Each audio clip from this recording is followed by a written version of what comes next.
and focus for the next 30 minutes in this um, time of listening to the Word of God. So, ang ato isgutan, honoring the man of God. Everybody say, honoring the man of God. Honoring the man of God. Actually, I hesitate at first to discuss this one because it sounds self-serving. But, you know, this is a Bible doctrine that we need to learn. No? We need to learn. I'm a man of God and I also have a man of God of myself where I honor them, I honor Him, I honor every time we see each other. No? So, kitang tanan natay mga man of God. So, when you say man of God, honoring the man of God, that refers to pastors, spiritual leaders, like our cell leaders, our mentors, no, our lecturers, lesson givers, no. So honoring the man of God involves showing deep respect. Everybody say deep respect. Deep respect. So deep respect for their divine calling, because of their divine calling, and supporting their mission. So the mission of God. Their mission is the mission of God. That's why every believer should support the mission of the pastor. And we recognize their labor in teaching the Word of God. Amen. Sa 1 Thessalonians, in 1 Thessalonians chapter 5, verse 12 to 13, in the NLT version, verse 12 says, "Dear brothers and sisters, honor those who are your leaders in the Lord's work. They work hard among you and give you spiritual guidance." Verse 13, "Show them great respect and wholehearted love because of their work, and live peacefully with each other." So, it is very clear, no? Very clear that we honor those who are your leaders. So this is actually a command of God that we honor our leaders. Do you honor your leaders? For example, sa atong natin mga cell group, natin mga leader yan, yung cell leader. So pananglitan, nag-birthday siya. Ayun na pagulat, you honor him. Siguro, in that meeting, you honor him. Or, pastor. Yung pastor. So, you conduct pastor's appreciation. Di ba natay yearly pastor's appreciation? Kunya, dungan na maganda, no? Worldwide na siya na pastor's appreciation. Ang ubang simbahan, nag-pastor's appreciation, ang inyong simbahan nalay wala. So dapat na ay pastor's appreciation. Amen. Everybody say pastor's appreciation. Pastor's appreciation. Pero nalipay ko nga first time in history for the next or for the last 12 years in the ministry, I experienced pastor's appreciation last year. Wow. Oh. Amen. Hallelujah! Palakpakan natin ang Ginoo. O nakasabot lang po ko nga first time na punto na nag-conduct mo pastor's appreciation kay mga ang inyo hamang una-una, ako ra kanunay muhatag ninyo. Mao mo gunay mga bata pa mo sa una, mga wala pa'y buot pa. Di pa ka mao mo appreciate. Di ba? O nana, so praise God, kay nakaabot na po niya nga level ang atong church.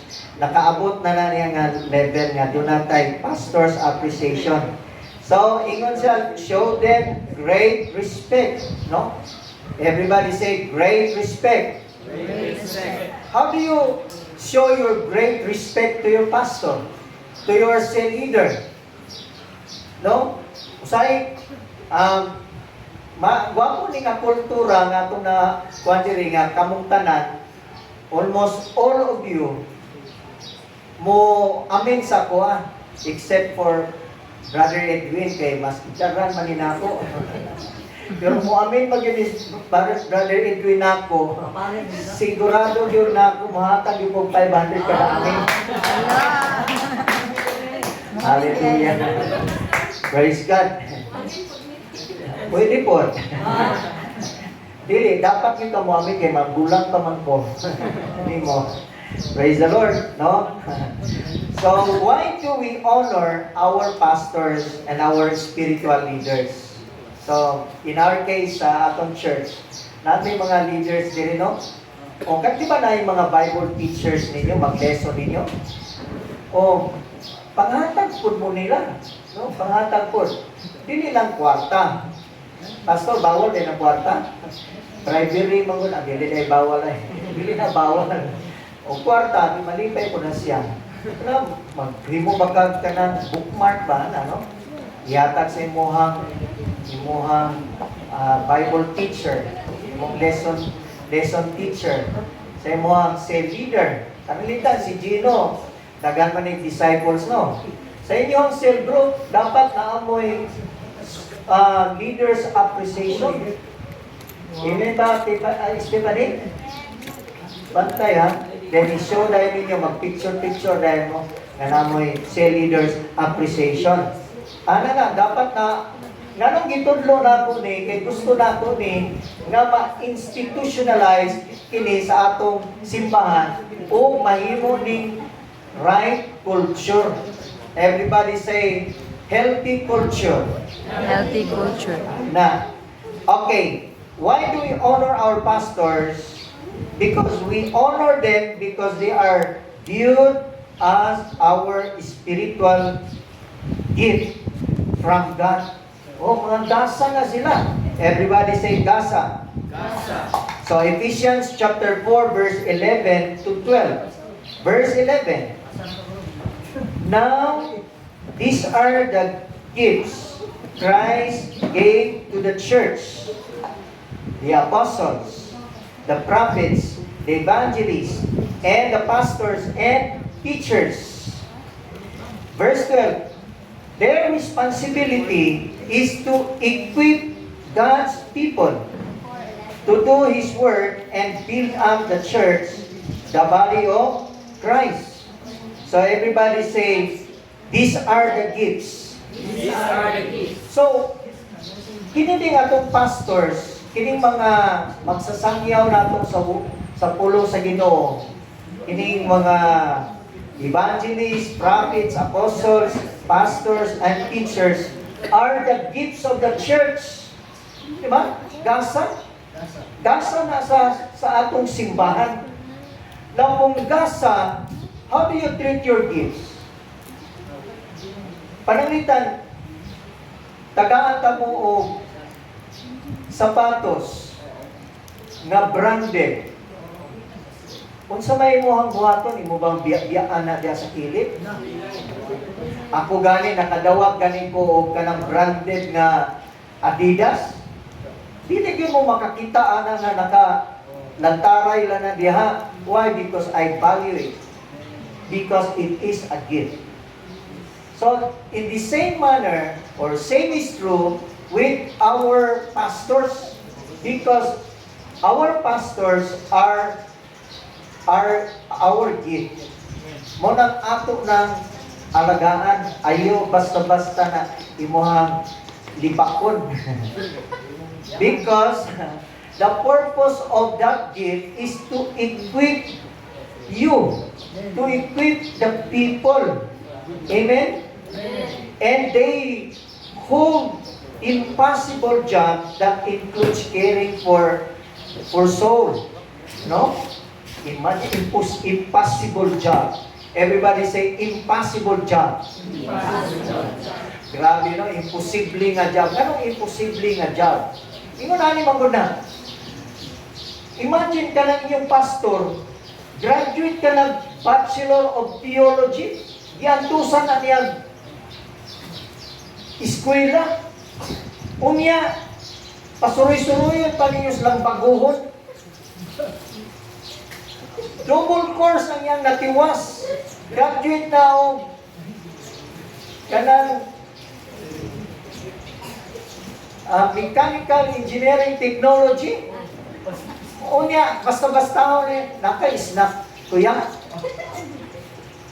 Grabe po ka ba? How do you treat and honor your leader? Dapat wala with kanang with respect, great respect. Ingon na ba ng Bible? Great respect. Oh, no? Great respect and wholehearted love. Grabe. Amen? Imuha si leader, licensed engineer. Unya, imuha ran dili na ni mo tungahon. Makita ta karungwan ha. Dayon, yes kuya, mag-heart-heart pa ka dito. Unya, dayon, pag ando dayon, imura din isnab. Wala day ka mo tunga. Kaya ikaw, galing ka ka-graduate pag high school. Kaya imong si leader, graduate na o mechanical, electrical engineering, license pag yun, o niya imo nga tayo-tayohon rin na. Dili pag yun mo leaders appreciation. Wala pag yun kayo nakanda na leaders appreciation niya. Amen? Hebrews chapter 13 verse 17. Verse 17, obey your spiritual leaders and do what they say. Their work is to watch over your souls, and they are accountable to God. Give them the reason to do this with joy and not with sorrow. That would certainly not be for your benefit. No, tanawa, obey. Obey your spiritual leaders. Obey. Dayon, do what they say. Limang ka, obey. Kung sa daw, obey. Kung ka na bang ikaw, sige kang absent sa cell group, nag-obey ba ka ana? Ang imong leader, nag-expect ni mo nga naa ka. You are assigned nga magdala ka og pan. Unya, wala day, walay pan ang nahitabo. And you committed. Ay kabla ka kuya, ka ako rin bahala anang pan. O niya, pag ando, wala ka. O you are not obeying. And then you are not doing what they say. Take note that they are in charge of your soul. Every time na absent kag Sunday, nabala ka kaya ang imuhang spiritual leader. Why? Because the Bible says they are accountable of your soul. Accountable. Pagingon sa Ginoo, asa man ni si Ramram. Sorry Lord, wala gyud ko kahibaw. Ako tong gitsyag pero ning igo ra man ning heart. Hallelujah. Dapat mobay ka o mubuhat ka. Kaya ngano, kung naaga ni magpaluap ninyo, hello? Naminaw mo? Naaga ni mo chat ninyo, nga inyo ang leader, nga inyong pastor, ayaw mo ka-discourage. Tako ni samukan kaayo ba? O, samukan, kay naamang kay hidden agenda. Pero gani o, mangulang ka kwarta, kusog kayo ka nga 20 ka messages mong gisend. Naigo ka. O, kaya naman, kung unsa gani messages sa imuhang leader, mo na iyang gusto mahitabo sa imong kinabuhi because your leader is accountable to God. O, ayaw sila tagaig rason na ma-high blood. Tara, mawanin ingon sa Bible, no? Give them reason to do this. O sa Binisaya pa na, ayaw sila tagaig rason nga mag-uol sila. Na ay joy and sorrow, tanawa? Joy and sorrow. Gusto ba nimo imong leader magsoro? O gusto nimo mahimong malipayon? Ako tanawa, mura lang kung guwapo tanawon. Hello? Kalong sleeve ba ko karon? O niya, nakalimot na ko pamada. Ingon na akong looks karon. Pero, dati daghang mga solo actually. Kinsa nga akong mga solo? Dili ang akong uyab. Ay, sorry.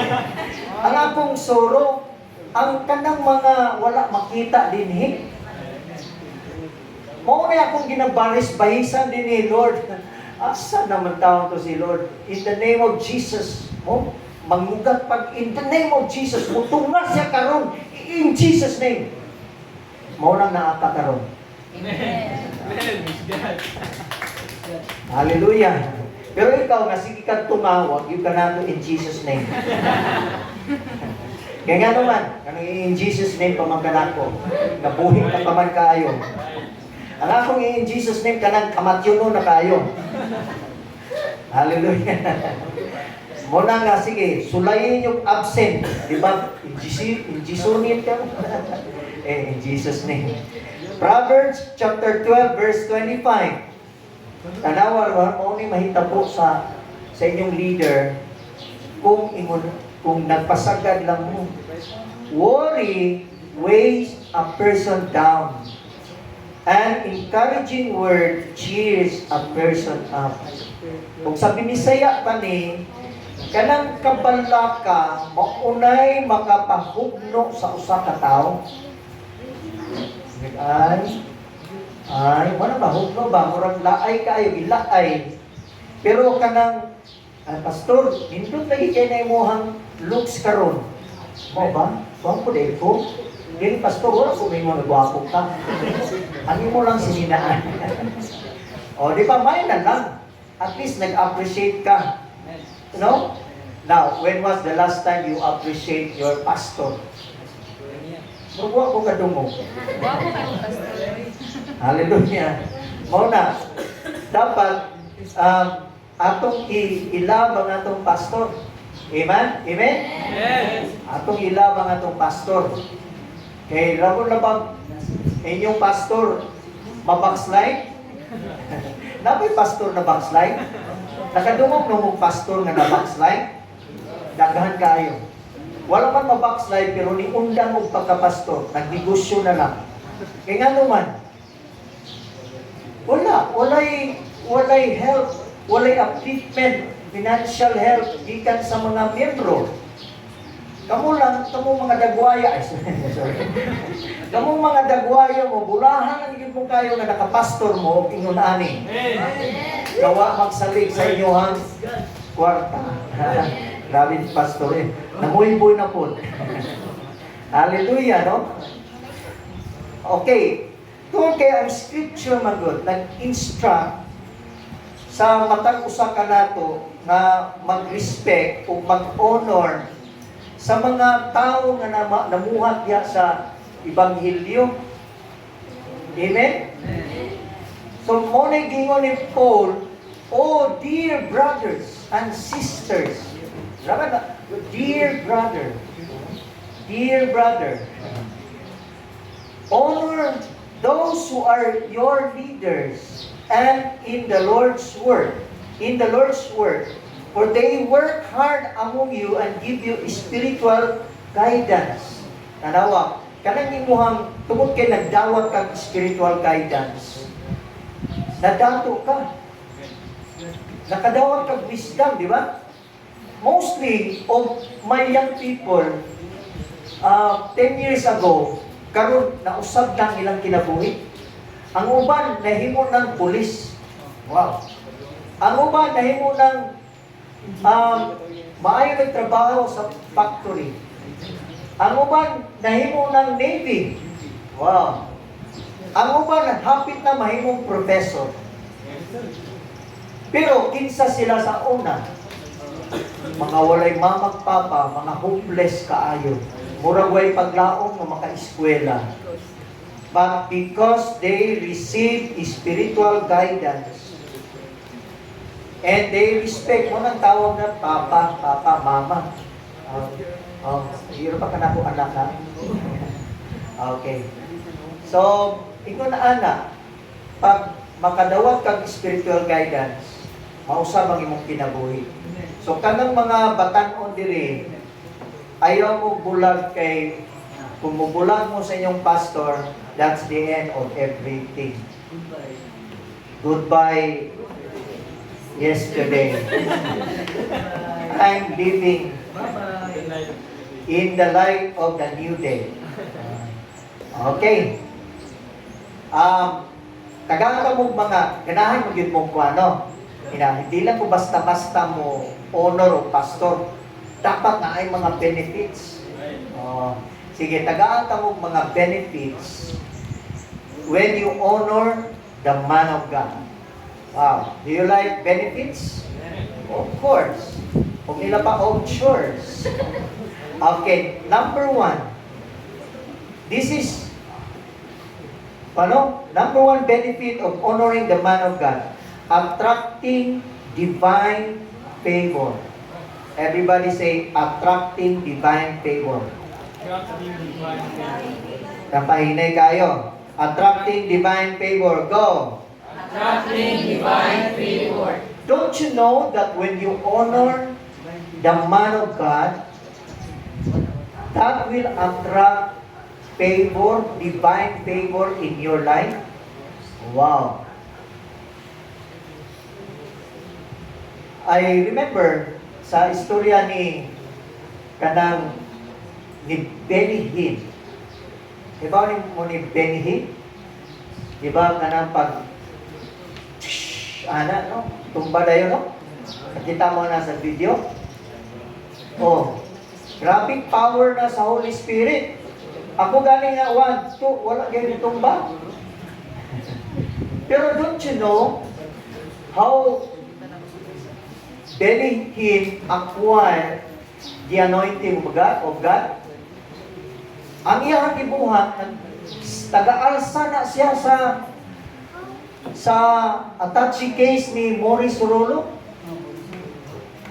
Si Maurice Rolo was a great evangelist. O siya, tigsa na, yan ang kwaon, ang attache case ni Maurice Rolo. Siya tigdala. And I heard of him also, nasabihang haya si Kenneth Hagin. Dito siya natulugan na sa ilalong sa lungon ni Kenneth Hagin.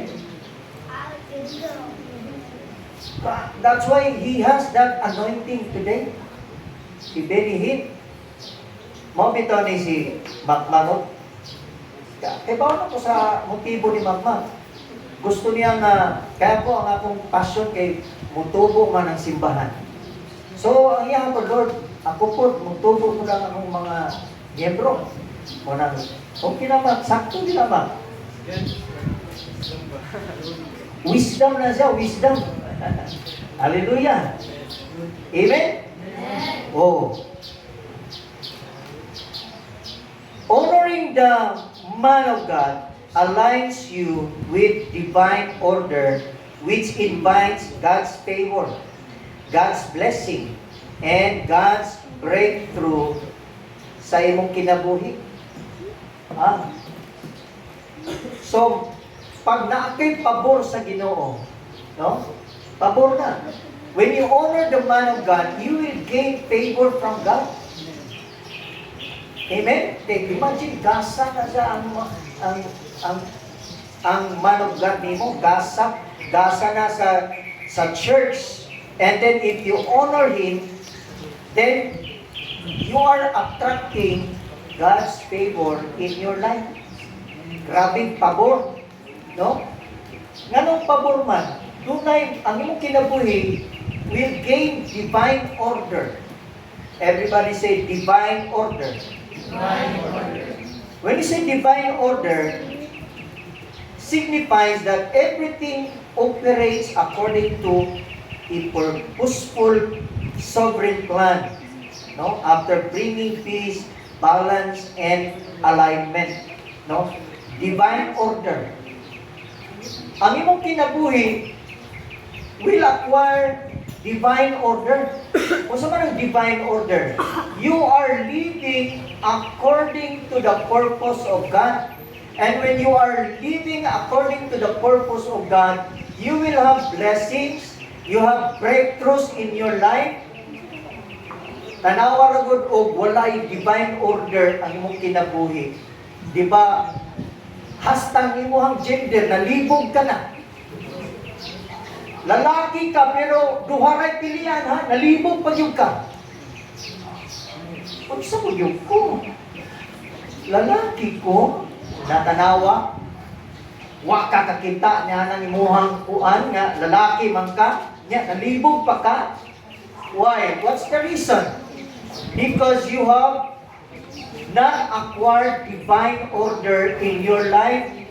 Oh, napoy ubang mga babae nagpakalalaki po. Walay order yung kinabuhi. Napoy ubang nga gapataka na lang og bisag minyo. Bisag minyo. Nangita pa yun og lain. Pero tanawang yung first wife, pagkagwapa. Tanawa iyahang gi pling-pling. Hasta pangita. Nausa. Walay wisdom. Nga naman, walay order. Walay order. Kaya kung ako'y nakapangasawa gwapa, asa pa gumangita lain. Nakagwapa, niya mangita kong lain. Oh. Well, take note, katulad mga balo, pag mamatay na yung asawa, ang correct doctrine, pwede na ka, mga asawa mag-usap. Pag-divorce din, pastor, pag-annulment. Pastor, nagpahibaw ka. Hallelujah. Proverbs chapter 8 verse 35 to 36. Katawa si Joy kay natingala ko sa iyang doctrine. Sa pastor dili na di ka kaminyo. Sige ingon nimo nga dili ko kaminyo. Magminyo pa ko. Pag magbulag din, pastor. Pag magbulag. Ya kung patay na, pwede na. Kay you are free from your commitment, from your promises to you. Dito. Joke ra to eh. Patagka mo. Okay. Dili na mo magminyo kay mahal kay bugas. Amen. Okay. Proverbs chapter 8 verse 35 to 36. For whoever finds me finds life and receives favor from the Lord. Oh, grabe no? Verse 36. But those who miss me injures themselves. Duwa lang na. Kung nagipangita nimo, kung nakakita ka sa Ginoo, unsa daw imuhang madawat? Makadawat ka o pabor. Everybody say favor. Favor. So if you find God, you will have life and you will have favor. Wa ba kay balongan ng favor? Ako naman ang ibalik-balik unsa ng favor. Everything that is good shall be yours. No negative. Even the negative, when you receive it, it becomes positive. That's favor. Mo na pabor. Nabisag na bagsak ka, does not matter. Anyway, 99 yapon imong grado. Pabor ang yapon na. Wala na magdepende sa imong pagkabagsak. Hello? Napagawa mo diyan? Oh, favor na siya. But those who miss me injures themselves. Kanawa na ko na? Kung ikaw magsipyat gani ka, kanang miss me. Musipyat gani ka sa Ginoo. Sipyato nimo ang sa may mga ginusugo sa Ginoo. Sipyato nimo ang pagsimba. Sipyato nimo ang pagbasa sa Bible. Sipyato nimo ang imuhang obligasyon diya sa Ginoo. Oh, you are injuring yourself. Imong gipasakitan ang imong kaugalingon. Why? Because God is light. And if God is light, you will have favor from God. Amen? So, that is number one benefit of honoring the man of God. You are attracting divine favor in your life. Number two, benefit of honoring the man of God. Increase prosperity and grace. Increase prosperity and grace. Your spiritual leader is anointed of God's Spirit to bring blessing to your life. No? Mauna. Kung ikaw, plano kag mo pahawa, muadto ka sa laing lugar, para doon increase ang imuhang kinabuhi. Prosperous ang imong kinabuhi. Ayaw kalimot paampo sa imong pastor. Amen? Yung sipat na lang ka, niyato na lang kang Manila. Niyato na lang kang Manila, tanawa, sulay, dili wala kay connection sa imong pastor. Magkalitsi-litsi mong kinabuhi. Nya, imuhang tendency ba is to hide from the people of God. Mo nang magtago-tago na gani ka sa katawan sa Ginoo, makasala-sala na dahil ka, until you will end up na mura kang si prodigal son. Ang prodigal son, kung sa ito'y ending sa prodigal son, ingon siya nga, may pa dito sa akong amahan, kay daghan kayo makaon. Bisa na nga, among mga sulubuon, makakaon sa among ginakaon. Pero ako diri, wa di makaon. O walay makaon, dapat may pagkamulit ko, no? Piting lisura na ba kining wala tayong connection sa man of God? Lisod kayo. Lisod kayo kung wala tayong connection sa man of God. Ground kanunay mong kinabuhi. Kay ang atong man of God, mao ni mga gasa sa Ginoo. They represent God on earth. No? Kay gasa gani. Bisan si Jesus Christ gani, gasa na siya sa amahan. For God so loved the world that He gave His only begotten Son. It's a gift. Only begotten Son. No? Okay. Gusto ba mo ang imong kinabuk mag-increase? O mag-increase kanunay? Pasarap ng pasarap? Padami ng padami? Palakas ng palakas. Wow, grabe no? Masaganang masagana ang buhay mo. Prosperous ang kinabuhi o puno sa grasya. Puno sa grasya. So nindot kayo actually kung kita magsubay ta sa divine order sa Ginoo. Do not follow your own order. Kaya your own order is always bad. Your own order will lead you to destruction. Kung sa may order nga, usay, paminaw ni mo, tama. Magtrabaho ko rin Sunday. Kay may na lang, maka-income ko. Kaya imuhan ng order, dili na divine. Pero kung sa may divine, seek ye first the kingdom of God and His righteousness, and all these things shall be added unto you. Do not rely your own understanding. Trust in the Lord with all your heart and lean not on your own understanding. No? Wow! Ayaw saligi ang imuhang tawhonon na pagpanabot. Na paminaw nimo sakto, pero actually, it is contrary to the divine order of God. And that will not give you increase, prosperity, and grace. When you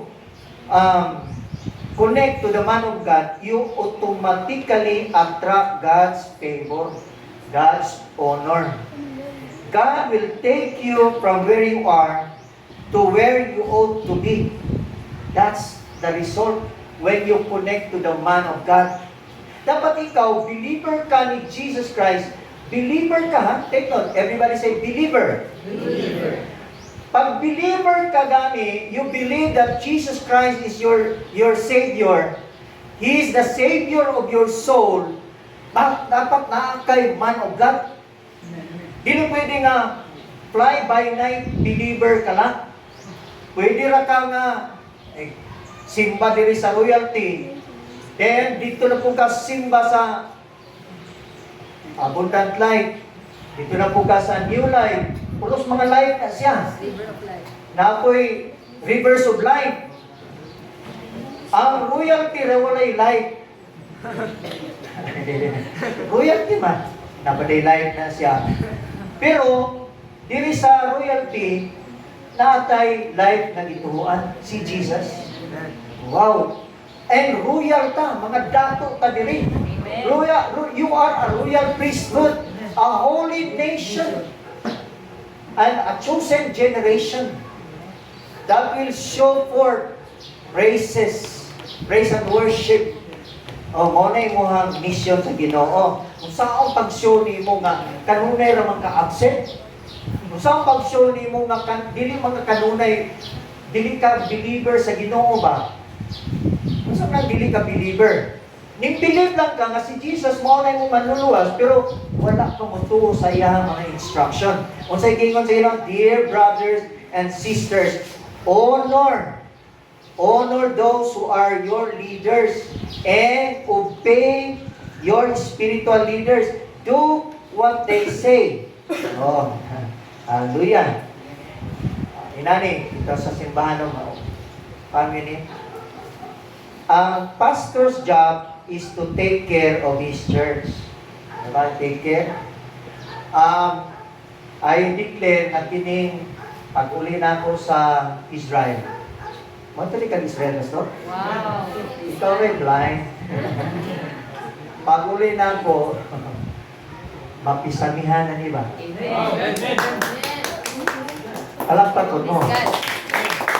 Kaya ano, pag makaanto daw pag Israel, magdala daw pag blessing, Wow. anointing of abundance, the anointing of prosperity, because Israel is the land of promise. Wow! Wala mo manitay? Wala mo manitay ha? Lipay, Pastor. Ah? Lipay kayo. And it is the church job to tangibly take care of their pastor. Ana siya. Oh, care po ninyong pastor. Pastor, kumusta man ka diha, doy? Pastor, kumusta man ka diha? Oh, grabe po ka ba? Huwag po kay chat-chat na ako. Huwag po kay text-text na ako. Mara magyapon pastor, kung text ko ni mo, huwag mo po kay low. Dede, kung gusto ka makig-communicate na ako sa chat lang, kay grabe kay kong connection ba? Grabe connection kay na internet. Sa 2 Corinthians chapter 9 verse 7 to 8. Kini, nindot na yung you must each decide in your heart how much to give. And don't give reluctantly or in response to pressure. For God loves a person who gives cheerfully. Verse 8, and God will generously provide all your needs. Then you will always have everything you need and plenty left over to share with others. Morning provision sa mga dili magpasagad sa pastor. Okay. Kamu ba na, di ba magpasagad sa... When you say, I'm referring to sa simbahan, no? Say, sa gipastoran ni pastor, may kamuhatag o support, financial support, offering your tithes, no? But you must each decide in your heart how much to give, and don't give reluctantly. So, sa mga kasing-kasing na dili magduha-duha, kanang word reluctant, na bang wala kay second to ba? Kapag umuhatag ko ani nga kining 500, kung saan ka ni pastor, no? Kasi, ihara ko ng gastuhon ba? Ang alam, kung saan di Gusto mo bitaw na. Ang ikaw magod, gusto na kayo ka manguha Milo. Kung yung dili ka manguha ka. Yan ba? Oh, ay ka ba na ka? Katawa mo na ko. Hallelujah. So, cheerfully. Everybody say cheerfully.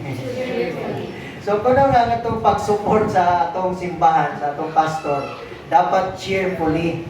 Oh. Kung saan ang cheerfully? Word nga cheerfully. Kanang malipayon ka ba? Malipayon. Ayaw bugot. Ayaw sige daga na. Dahil asa ka, nagastuho ni pastor, no? Oh. Cheerfully. Dapat cheerfully. Pag nagbutang, ahanap itong atong basket din. Pag nagbutang ka sa basket, ayaw una-una nga si pastor yung gitagaan. Una-una ang Ginoo imong gihatagan. Hallelujah. Amen? Kaya ang pastor, kasa na simbahan. Asa mo day ka muhatag, be? Adto ka, Lord, ako gining ihatag ni mo, Lord. Asa? Dito na ko ni, umpatad ko dito sa kwadron ka ng sa luto, Lord. Pangginoo ba din ang luto? Di man ang Pangginoo. Imagine dito ka sa sweepstakes office mo, patad. Kunya may inyong pagiging Lord, kung budaw ko, muhatag kong tiles. Sa sinugdanan pa lang, mali na. Hallelujah, no? So, ano mga igsoon? Everything, nakapagin na, provision mo yan, tinood ba niya, pag unahon mo ang Ginoo, no? When you give cheerfully, God will generously provide all your needs. Unsa ni siya? Tapa, murag dili kay interesado ani ba? Unsa gingon sa pulong sa Ginoo? When you give cheerfully, verse 8, ibutang ni sa imong notebook kaya aron dili ka makalimot. 2 Corinthians chapter 9 verse 8. Kana kay ganahan mo gyud ka ana. Benefit man gyud na siya. And God will generously provide all your needs. Unsa daw? Provide generously. Kinsay generous? Ang Ginoo. When you give cheerfully, God will generously provide all your needs. Moto ba kag Word of God? If you are a believer of God, ilista ni, butang ni sa imuhang bumbong. Tanaw niya din, sulayi din ang Ginoo. Kung dili bagyod tinuod ang Ginoo sa imong kinabuhi. Kung dili tinuod sa Ginoo, ang Ginoo sa imong kinabuhi, undang nagsimba kay useless ra. Pero ma-prove nimo nga ang Ginoo maayo kaayo. Pagdayon ni simba kay malipay ra po si pastor. Amen. Last, benefits of honoring the man of God. Improve spiritual growth and covering. So na dire spiritual growth and covering. Improve spiritual growth and covering. If you honor the man of God, this will promote personal growth. Personal growth. And empowers you. Ma-empower ka. Tanawa, di ba? At first, pilbiro pa yun imong kuhan, ipa-testify ka, pero halos gani dili ka katindog sa imong tuhod. Dili ka katindog, kaya ambot lang, wala kay kagahom, wala kay power sa pagtindog, kaya nga mo, murag mahilis ka sa tao na magtanaw nimo. Pero karon, dili pa galing ka, gipa-assign ka, gitudlo nga mo, testimony na yun ka. Kaya nga naman, na-empower na ka. O kanang empowerment is something that will bring you to breakthrough in life. Amen? Kay madala ni mo na sa imong panimalay, sa imong pamilya, na doon na kay anointing of boldness. Asa nimo na nakatunan sa simbahan. Sa imong pastor kay na-empower ka. Sa una, dili ka kamao mo share sa Word of God. Sa una, bungi ka. Sa una, hadlok ka. Pero karon, grabe nakain ka. Muingon ang uban, grabe naka-anointed ba si Gino? Grabe ka-anointed na si Kuan mo. O, di ba? Asa ni mo nakuha na? That is in the church. You obtain that in the church. You improve spiritually and you grow spiritually. Alright. The man of God can offer necessary discipline and correction in your life. No? Which protects individuals from harmful ways. Para mamindot imong kinabuhi, establish always your connection with your pastor, with the man of God. Para mo nindot imong kinabuhi. Kaya kung ang imong kinabuhi puno sa correction, kung ang imong kinabuhi puno sa kanang covering, puno sa disiplina, nindot imong kinabuhi, nindot og resulta, nindot imong pamilya, nindot ang imong mga anak, nindot tanan. Ang tanang aspect sa imong kinabuhi, mo nindot basta dili ka mo palayo sa connection sa imong man of God. Kay your man of God is empowered, no? Empowered, will empower your life. Being connected to the man of God allows for receiving spiritual covering which can protect you and lead you to breakthrough. Wow, grabe no? Pag konektado ka, connected kay ka. Oh? Munang, do not underestimate the gift of God, which is your pastor. Gasa na siya sa imong kinabuhi, na munindot ang imong kinabuhi. Dahil, the spiritual covering. Munang kami po, hello, napapahuli ha? Ayaw mong katingala, ako mismo, na ako'y spiritual covering. Because I believe of myself, when I am covered by someone who will coach me how to pastor, munindot akong simbahan. Munindot akong simbahan. Nga naman, doon ako spiritual covering. And that is where I obtain my advice. Na mo ni pastor. Mo ni kini akong ginabuhat dili. Actually, dili niya ako, dili ko kamao mag pastor. Dili ko kamao mag disciple. Asa man ako nilakad-on sa akong coach. So, same is true with our life. Every believer must have a coach. Like I said, kung magpalayo ka sa imong coach, wala na. That's the end of your life. Dunay usa ka great boxer sa Philippine boxing. Grabe kakusog manumbag.